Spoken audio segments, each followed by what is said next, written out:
O Supremo Tribunal Federal retornou os trabalhos nesta sexta-feira. Os holofotes do que seria apenas uma cerimônia de abertura do semestre foram ofuscados por expectativas de manifestações em defesa do ministro Alexandre de Moraes, que é alvo de sanções dos Estados Unidos com base na lei Magnitsky.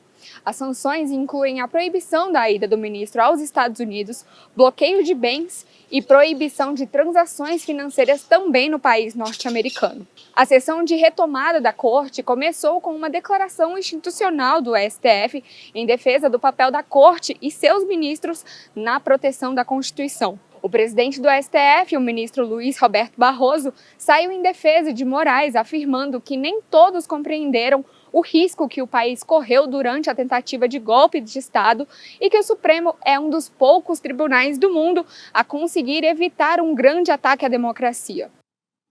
Nós somos um dos poucos casos no mundo em que um tribunal, ao lado da sociedade civil, da imprensa e de parte da classe política, da maior parte da classe política, conseguiu evitar uma grave erosão democrática, sem nenhum abalo às instituições.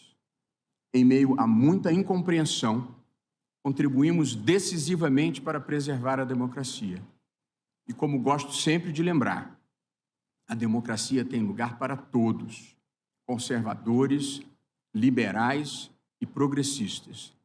Ninguém tem o monopólio da virtude e ninguém tem o monopólio do amor ao Brasil. Já o ministro Gilmar Mendes afirmou que os ataques ao tribunal têm acontecido por figuras radicais, destacando o filho do ex-presidente Jair Bolsonaro, o Eduardo Bolsonaro, a quem disse considerar a atuação nos Estados Unidos como um verdadeiro ato à lesa pátria. Que os ataques à nossa soberania foram estimulados por radicais, inconformados com a derrota do seu grupo político nas últimas eleições presidenciais.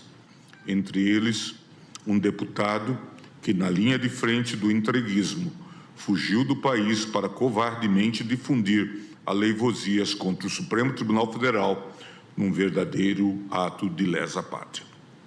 O alvo central contra Alexandre de Moraes falou na defesa da soberania brasileira e que qualquer sanção aplicada a ele, por quem quer que seja, não vai influenciar no processo legal aos réus acusados por participar do golpe de Estado. Moraes destacou que nunca houve depoimentos tão transparentes como no caso do 8 de janeiro, já que todos foram transmitidos pela mídia brasileira.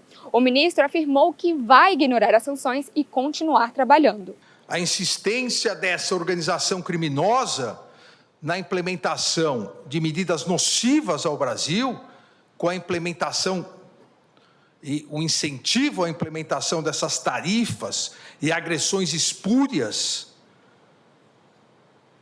agressões internacionalmente consideradas espúrias e ilegais contra autoridades públicas brasileiras, tem por finalidade a criação de uma grave crise econômica no Brasil, e que, para desgosto desses brasileiros traidores, não ocorrerá, mas a ideia de gerar uma grave crise econômica no Brasil, para que com isso haja uma pressão política e social contra os poderes judiciário e legislativo, com consequente interferência no andamento das ações penais em andamento, que já se encontram em fase de alegações finais. O rito processual do Supremo Tribunal Federal irá ignorar as sanções praticadas. Esse relator vai ignorar as sanções que foram aplicadas e continuar trabalhando como vem fazendo,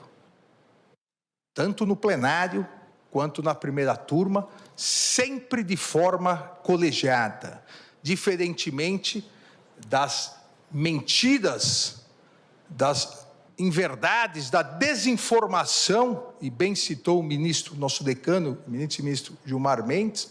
Ele garantiu que o núcleo de Bolsonaro e os outros 3 serão sim julgados no segundo semestre de 2025. Em especial, nesse segundo semestre, realizará os julgamentos e as conclusões dos 4 núcleos das importantes ações penais relacionadas à tentativa de golpe de Estado de 8 de janeiro de 2023. Os 4 núcleos tiveram encerradas as suas instruções, ouvidas suas testemunhas, um deles já quase em fase final de alegações finais, os outros iniciarão a fase das alegações finais e ainda esse semestre, obviamente, pedindo pauta ao eminente presidente da turma, ministro Cristiano Zanin, nós julgaremos todos os responsáveis, absolvendo aqueles onde não houver prova de responsabilidade, condenando aqueles onde houver prova.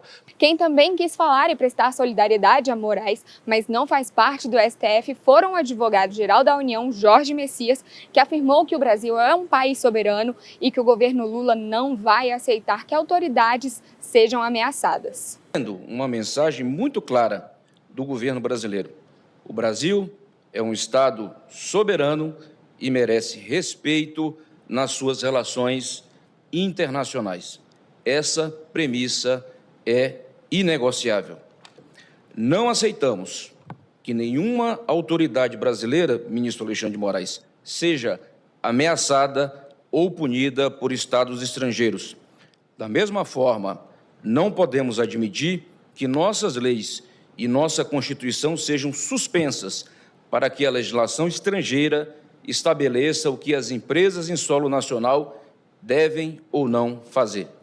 Ao lado dele estava Viviane Batti, esposa de Alexandre de Moraes. Ela acompanhou toda a sessão de abertura.